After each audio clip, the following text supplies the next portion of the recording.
Hi ladies, it's Lotus Petal here. I hope all is well with you. I've been getting a few questions about my afro, so I wanted to share some things with you. I go back and forth between protective styles and my natural hair.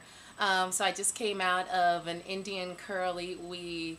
Honey, yes, it was flowing. I loved it.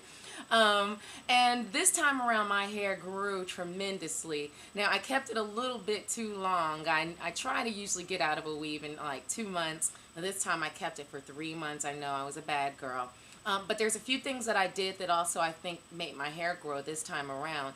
The first thing was my girlfriend who did my weave, she told me, she said, when you wash your hair, don't wash your roots, you know, the part where it's your natural hair. She says, just wash where the actual curly weave is.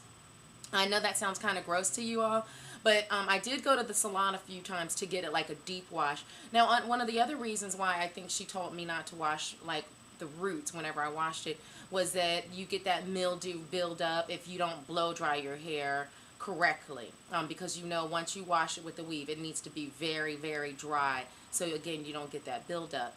But also I use this here, the Do Grow Anti-Itch. I use that like a lot, and it really worked because you know when you first get a weave it itches like crazy, but after a while it didn't bother me at all. So I just wanted to share a few of those tips that I had. Now I think I'm going to do a challenge. I'm going to leave my hair out for a few weeks, and that's another thing. I think a lot of women who do weaves, they go from one weave straight into another weave. I don't think that's healthy. So I always let my hair out for a few weeks, let it breathe, pick the fro out, have fun with it.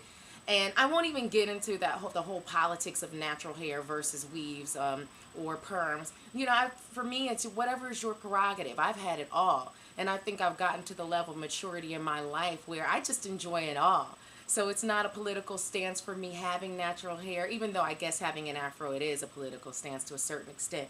But it's not meant to be that way. More so for me, it's meant to be me expressing and loving myself every which way. So that's really what I want to share with you ladies. No matter how your hair is, if it's a weave, if it's a fro, if it's natural, if it's permed, you're beautiful. And just know that you can flux, so you can go back and forth between the two. And that's what makes it so fun to be a black woman, is that we can do all those amazing things. All right, ladies, so I'll be back soon to tell you a little bit more about my hair challenge that I'm going to do in a few weeks. But again, I just wanted to share this with you, and if you have any thoughts or questions, feel free to email me. I love you. Stay beautiful, stay empowered, and we'll talk soon. Mwah.